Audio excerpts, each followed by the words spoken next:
Usted me hace de mediador. Usted está un poquito confundido entre mediador e intercesor. ¿Sí? Interceder o rogar. Rogar es una manera de interceder. Es una manera de mediar. Pero no es lo mismo mediador que el que ruega. Usted puso el ejemplo del sacristán y el cura. Yo voy a confesar, yo no voy a buscar al sacristán. Pero si yo voy a confesarme, lo más seguro es que me encuentre con el sacristán y entonces le digo, ¿dónde está el cura? Que me quiero confesar. Y él me lleva. Pero lo encontré a él y él me lleva al cura. La Virgen María, cuando yo voy a Jesús, me encuentro con María y le digo, ¿dónde está su hijo? Lléveme para allá. Entonces eso es lo que hacemos con la Virgen María. Nosotros no creemos que María sea Dios, María no le quita el puesto a Jesús, sino que ella nos lleva a Jesús. Fíjese usted esto. Usted sabe que Dios se hizo hombre. Dios, figurémoslo así, Dios estaba en el cielo y nosotros aquí en la tierra. Para que Dios se hiciera hombre, el Emmanuel viniera con nosotros, hubo un punto aquí en la tierra céntrico. De Dios puso la mirada, María, fácata. Para Dios llegar a nosotros llegó por medio de María. No hubo problema. Siendo Dios podía llegar a usted y podía llegar a mí directamente sin utilizar a María. ¿Quién lo obligó a él a utilizar a María? Nadie.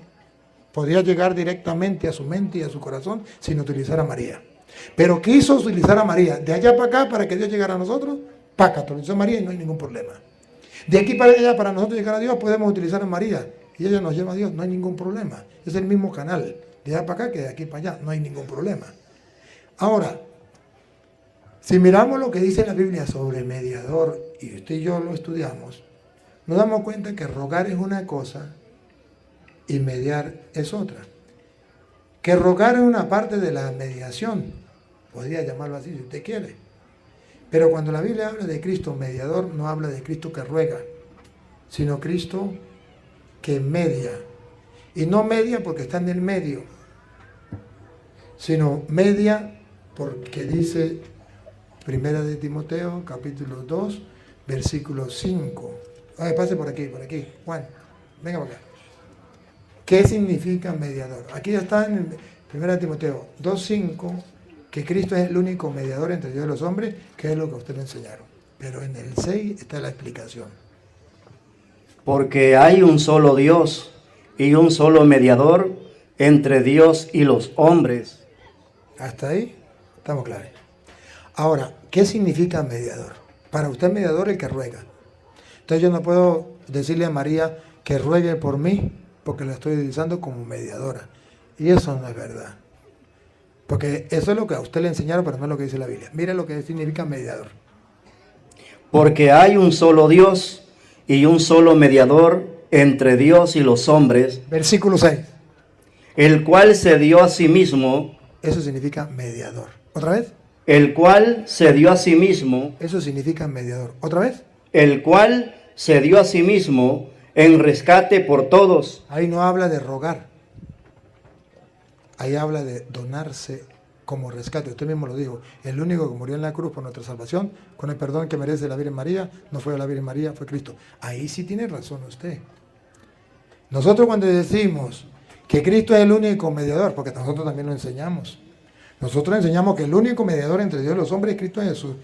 Pero sabiendo lo que significa mediador según la Biblia, el único que entregó su vida como rescate por todo es Jesús. Ahí no está diciendo que es el único que puede rogar. No, porque si leemos el versículo 1, 2 y 3, dice que otras personas pueden rogar. Escúchenlo. Exhorto ante todo a que se hagan rogativas. Mire, sí se puede rogar. Exhorto ante todo a que se hagan oraciones, peticiones, acciones de gracia. Oraciones que son rogativas. Peticiones, que es lo que hacemos con la Virgen María, se puede hacer. Eso se puede hacer, ahí está. Se puede hacer peticiones, se puede hacer oraciones, eso se puede. Yo quisiera que usted, a través de la Biblia, que es la palabra, lámpara a pies a mis pasos, la palabra. Quisiera por medio de la Biblia que usted me dijera, porque yo lo ignoro, porque como allá hay muchas cosas, misterios, la Virgen María, ¿dónde está? Según dice la Biblia, cuando una persona muere y ha hecho lo que Dios manda, va para el cielo, según dice la Biblia. Y Jesús vino a salvar a todos.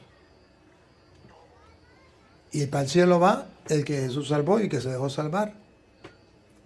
A mí me parece que sería una injusticia que Jesús salvara a todo el mundo menos a su madre. Me parece que fuera una injusticia. O yo no sé si usted, siendo Jesús, podría salvar a todos menos a su mamá. Me parece que no coordina, no concuerda. Ahora, si la Biblia dice que las personas que han muerto por servir a Dios están en el cielo, pues yo creo que María está en el cielo. Y está escrito en Apocalipsis capítulo 6, versículo 9. Está escrito en Hebreos capítulo 12, versículo 22. 2. Está escrito en Lucas capítulo 16, versículo 19. 3. Voy a leerle la que usted quiera. Si quiere las 3, se las leemos a 3. Si no, le leo una y usted dice, bueno, la otra le digo de qué se trata y usted lo va. 6:9 Apocalipsis. 6:9 Apocalipsis. Cuando abrió el quinto sello, vi bajo el altar las almas de los que habían sido muertos por causa. Las almas de los que ya estaban muertos. Entonces, si lo vio en el altar, en la presencia de Dios, ¿cómo es que los protestantes dicen que el alma muere con el cuerpo? ¿Y qué más? De las almas de los muertos por causa de la palabra de Dios. Habían muerto y las almas estaban en el cielo, en la presencia de Dios. Sigue. Y por el testimonio que tenían. Y clamaban a gran voz diciendo. Si estaban muertas junto con el cuerpo, ¿cómo es que ahora claman en el cielo diciendo? ¿Cuándo, Señor, santo y verdadero, no juzgas y vengas nuestra sangre en los que moran en la tierra? Están hablando desde el cielo, a los que moran en la tierra. Y se les dieron vestiduras blancas. Esos son los santos. Se les dieron en el cielo vestiduras blancas.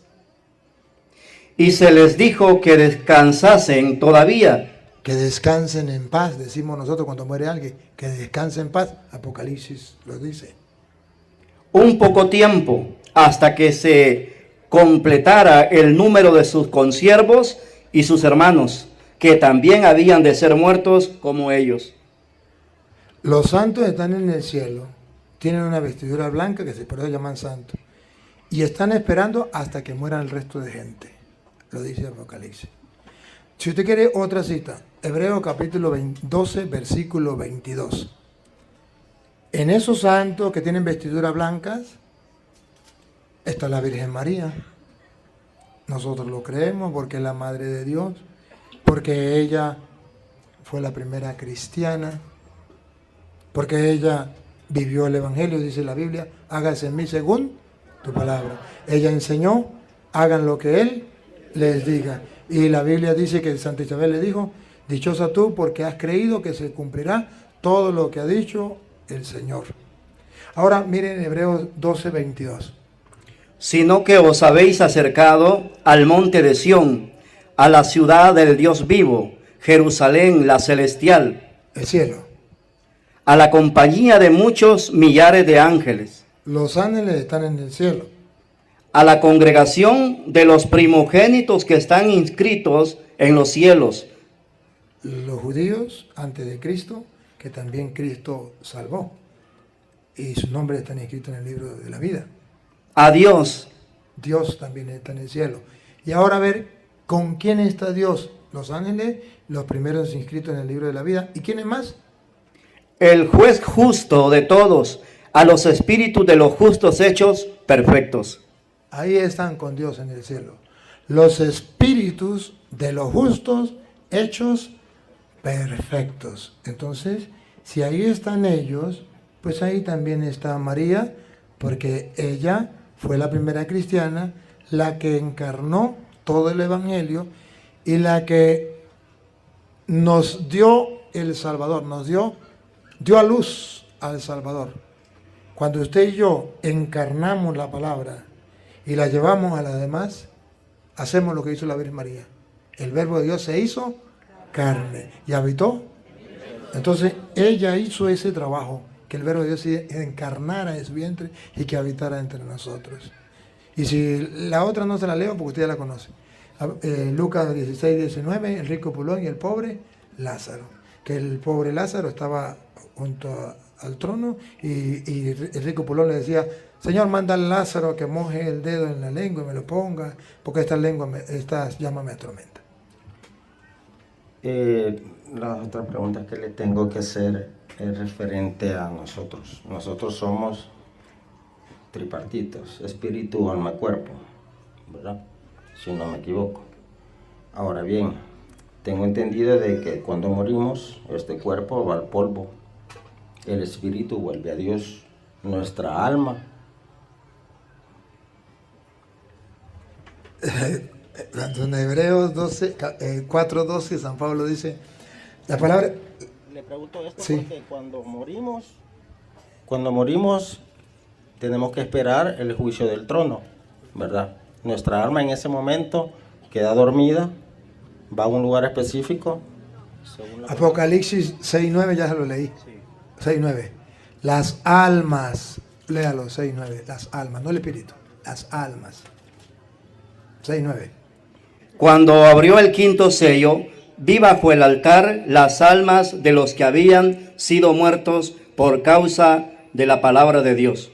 Las almas. Entonces, que están en el cementerio es mentira.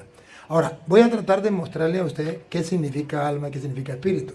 San Pablo, en Hebreos 4:12, le dice que la palabra de Dios es viva y eficaz, más penetrante que una espada de doble filo, que penetra hasta donde se divide el alma y el espíritu. O sea, San Pablo dice, donde se divide el alma y el espíritu, eso es algo así de chico, pero hasta allá llega la palabra de Dios, ¿sí? Tan profundo. ¿Y qué significa alma y espíritu? En el pueblo judío creía que el ser humano, y nosotros también lo creemos, que el ser humano está compuesto de dos partes. Una parte material y una parte espiritual. La parte material, que es el cuerpo, vive. Y dicen los judíos, gracias a la sangre. Si a usted le dejan de sangrar, usted muere.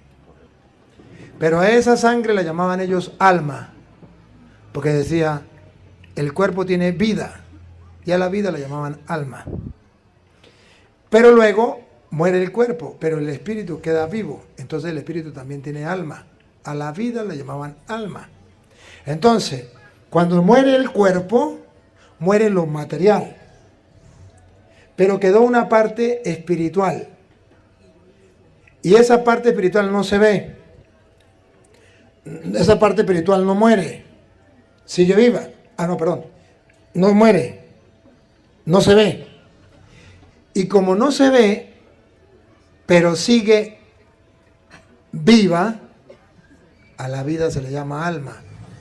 Cuando decimos que una persona, al morir, el alma o el espíritu va al cielo, significa va al cielo un espíritu no muerto, un espíritu vivo. El alma es la vida del espíritu. Entonces va muy unido, o sea, no se puede separar alma y espíritu. Por eso Pablo dice, la palabra de Dios es tan penetrante y llega hasta donde se divide el alma y el espíritu. No se puede separar, porque el alma es la vida del espíritu. Para decir que el espíritu no muere como la carne, entonces la llama alma, para decir que ese espíritu está vivo. Pero hay algo una pregunta que usted me hizo y que quedó en el aire y no la respondí, ya me recordé. Usted hablaba del templo y de la iglesia. El templo es una cosa y la iglesia es otra. Nosotros a veces llamamos al templo, lo llamamos iglesia. Como decir Iglesia significa congregación, donde se congregan los hijos de Dios. Pero yo no soy la iglesia. Iglesia significa congregación. Yo no soy una congregación, yo soy una persona. Y una sola persona no forma una congregación. Congregación. Iglesia significa congregación. A diferencia de templo. Porque templo significa donde Dios habita. Entonces, Dios habita, nosotros somos templo. Yo soy templo de Dios, pero no soy la iglesia. Entonces, hay una diferencia entre la iglesia y el templo. Para los protestantes, iglesia y templo es lo mismo. No, no, no. La iglesia es una cosa y el templo es otra. Aun cuando al templo muchas veces se le llama iglesia, pero a esa iglesia se le llama con I pequeña. Iglesia, no, la iglesia que fundó Cristo se llama con I grande, con I mayúscula, para diferenciar la una de la otra. Pero, según dice San Pablo, yo soy iglesia, pero yo no soy la iglesia. Yo soy parte de la iglesia. Y dice, usted la puede leer, ya lo leímos, fue en la otra enseñanza, de 1 Corintios 12:12. Así como el cuerpo es uno, pero tiene muchos miembros, así también es Cristo. A pesar de ser muchos, todos formamos un solo cuerpo, el de Cristo. Y ese cuerpo es la iglesia. Y dice Pablo, el cuerpo no lo forma un miembro, versículo 14, si lo tiene ahí. Escúchelo. Además, el cuerpo no es uno solo, un solo miembro, sino muchos. Otra vez. Además, el cuerpo no es un solo miembro, sino muchos. Entonces, yo no puedo decir yo soy la iglesia. La iglesia es el cuerpo de Cristo. Y no es un miembro, sino muchos. Ahí está el error de las manos separadas. Porque a ellos no le importa lo que diga la Biblia. A ellos lo que le importa es lo que a ellos le enseñaron o refutar lo que dice la Iglesia Católica. Por eso le llama protestante, protestar. Ellos no tienen doctrina, ellos lo que hacen es protestar. Si la Iglesia Católica dice que la Iglesia es el cuerpo de Cristo y que todos formamos la Iglesia, y yo protesto, no todos formamos la Iglesia, yo soy la Iglesia, pero no tienen fundamento bíblico. En ninguna parte de la Biblia dice que yo soy la Iglesia. Eso no existe. Eso es invento de los protestantes, pero eso no existe. En la Biblia dice que yo soy parte de la Iglesia. Eso es otra cosa muy distinta. Si tiene otra pregunta, le respondemos.